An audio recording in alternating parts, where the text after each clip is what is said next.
नमस्कार मेरे प्यारे किसान साथियों, द फार्मिंग फैमिली चैनल पे आपका एक बार फिर स्वागत है। तो उम्मीद करते हैं कि आपकी फैमिली बिल्कुल स्वस्थ एंड सुखी होगी। एक नए ब्लॉग में आज हम आपको एक बेहद ही खास जानकारी देंगे नेट हाउस के बारे में। वो जानकारी आप वीडियो को पूरा लास्ट तक देखें। तो आज हम नेट हाउस के अंदर बात करेंगे कि नेट हाउस का जो स्ट्रक्चर है वो कौन सी दिशा के अंदर होना चाहिए। तो नेट हाउस का स्ट्रक्चर है वो किस दिशा में होना चाहिए, बेड हमारे किस दिशा के अंदर होने चाहिए, ठीक है। उस पे हम बात करेंगे, क्योंकि ये सबसे इम्पोर्टेंट बात है कि हमारा बेड का जो स्ट्रक्चर है वो कौन सी दिशा के अंदर होना चाहिए। जैसे 4 दिशाएं हैं, पूर्व पश्चिम उत्तर दक्षिण। एक हो गया पूर्व पश्चिम, एक हो गया उत्तर दक्षिण। तो सबसे बेस्ट और सबसे स्टेबल दिशा कौन सी है उसका हम जिक्र करेंगे आज। तो सबसे पहले आप देख लीजिए, नेट लगभग बन के तैयार हो चुका है और ऊपर की जो शेड है वो इन्होंने लगा दिया है, ठीक है। और नीचे का जो ग्रीन पर्दा है वो भी कंप्लीट कर दिया है। अब ये दूसरे खेत की जो काम चल रहा है वो धीरे धीरे लगभग कंप्लीट होने की कगार पे है। लगभग हाफ कंप्लीट हो चुके हैं। 2 या 3 से 4 दिन के अंदर अंदर ये सारा कंप्लीट कर देंगे। इस साइड नेट लग जाएगा, उस साइड नेट लग जाएगा। आज साइड की जो प्रोफाइल है, जो पर्लिन है 4 मीटर वाली, वो लगा रहे हैं। इसके अंदर 4 मीटर और 6 मीटर की 2 पर्लिन होती है, ठीक है। 6 मीटर और 4 मीटर। और दूसरी बात हम आज इसके अंदर बात करेंगे ट्रैक्टर गेट और मेन गेट की।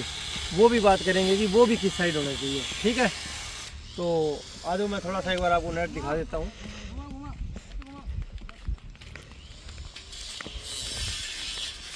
देखिए ग्रीन पर्दे लगभग आपके अंदर लगा दिया है स्ट्रक्चर, और आप अभी तक पेंडिंग है। इस साइड की जो पर्लिन है 6 मीटर वाली, लगभग वो भी लगा के कंप्लीट कर दी है। और उस साइड की पर्लिन अभी पेंडिंग है। 4 मीटर की पर्लिन अभी वो लगाने लग रहे हैं, और उस साइड भी 4 मीटर की जो पर्लिन लगेगी वो भी अभी पेंडिंग है। तो अब हम मेन टॉपिक पे बात करते हैं कि हमारे बेड का स्ट्रक्चर किस साइड होना चाहिए। तो बेड है ना हमेशा उत्तर और दक्षिण की तरफ होना चाहिए। हमारा जो नेट हाउस का स्ट्रक्चर है वो उत्तर से दक्षिण दिशा के अंदर होना चाहिए। इसका सबसे इम्पोर्टेंट और सबसे बढ़िया लॉजिक क्या है कि जैसे धूप आएगी, पूर्व की साइड से धूप आएगी, उसके बाद दोपहर को दक्षिण की तरफ से धूप आएगी, उत्तर की तरफ से धूप आएगी। तो जो ग्रीन पर्दे लगते हैं वो पूर्व और उत्तर की तरफ लगते हैं। अगर हमारे बेड पूर्व की ओर होंगे तो जो धूप आएगी वो कंप्लीट पूरे के पूरे बेड के ऊपर इफेक्ट डालेगी, ठीक है। तो उसके अंदर फसल की जो हार्वेस्टिंग है उसकी कम होने की गुंजाइश हो जाती है, क्योंकि वो धूप है ना प्रॉपर पूरे बेड को कवर करेगी। और अगर हमारा बेड का स्ट्रक्चर उत्तर से दक्षिण की ओर होएगा तो वो धूप है वो लगभग अप्रोक्सीमेटली 1 से 2 बेड को ही कवर करेगी, ठीक है। वो भी एक ही तरफ, पूर्व की तरफ, ठीक है। तो वो धूप से फसल को नुकसान होने की गुंजाइश बहुत ही कम होगी। ये सबसे इम्पोर्टेंट बात मैंने आपको बताई है। अगर कोई भी किसान साथी नया स्ट्रक्चर लगवाना चाहता है तो ये चीज़ का आप सबसे पहले ध्यान दें कि आपके बेड, आपका नेट हाउस का जो स्ट्रक्चर है वो कौन सी दिशा के अंदर है। अभी देख लिए हमारा स्ट्रक्चर है ये उत्तर दक्षिण की दिशा में है। बेड हमारे उत्तर से दक्षिण दिशा के अंदर होंगे। पूर्व की तरफ सिर्फ मैक्सिमम 1 या 2 कुल थोड़ी सी हार्वेस्टिंग उसके अंदर कम होती है, क्योंकि डायरेक्ट धूप लगती है। बाकी कोई इफेक्ट नहीं पड़ता, क्योंकि उस साइड ग्रीन पर्दे होते हैं। और दोपहर को जैसे धूप इस साइड आएगी तो इस साइड ग्रीन पर्दे होते हैं। शाम को पश्चिम की तरफ ज़्यादा दिक्कत नहीं आती, क्योंकि शाम हो जाती है तो धूप ज़्यादा नहीं आती। और इस साइड आपको पता ही है, फिर रात हो जाती है तो ज़्यादा धूप आती नहीं है, ठीक है। तो ये सबसे इम्पोर्टेंट बात थी। अब हम बात करते हैं ट्रैक्टर गेट और मेन गेट की।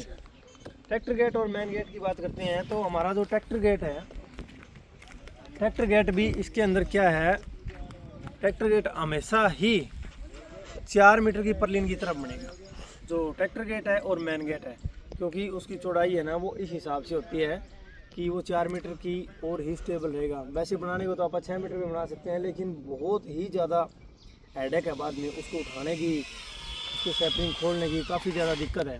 तो 4 मीटर में ज़्यादा दिक्कत नहीं है। 4 मीटर की दोनों पाइप आप उठा के और ट्रैक्टर गेट बना सकते हैं। बिल्कुल उसके नज़दीक, उसके पास में 4 मीटर के अंदर ही वो मेन गेट की एंट्री और मेन गेट बनेगा। ठीक है, तो ये सबसे इम्पोर्टेंट बात जो हमारे लिए ध्यान रखने योग्य है कि हमें इन बातों का तो स्पेशली ध्यान रखना चाहिए। बाकी और लगभग स्ट्रक्चर हमारा कंप्लीट हो गया है, और जो भी जानकारी होगी हम अपने चैनल के माध्यम से धीरे धीरे आपको बताते रहेंगे। अब हम आपको देखो हल्के फुल्के कुछ चीज़ें और दिखा रहे हैं इसके अंदर।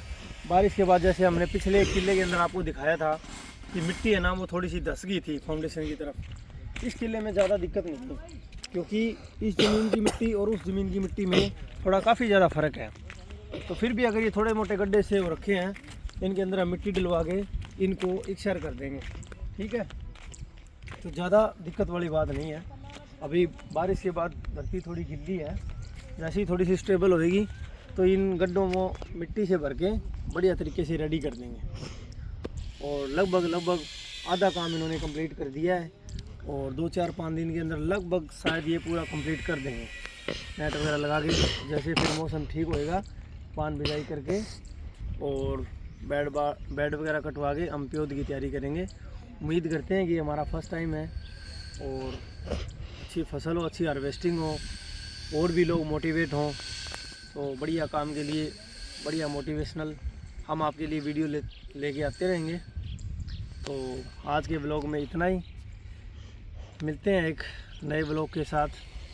धन्यवाद। फार्मिंग फैमिली चैनल को फॉलो करें और सब्सक्राइब करें। Thank you.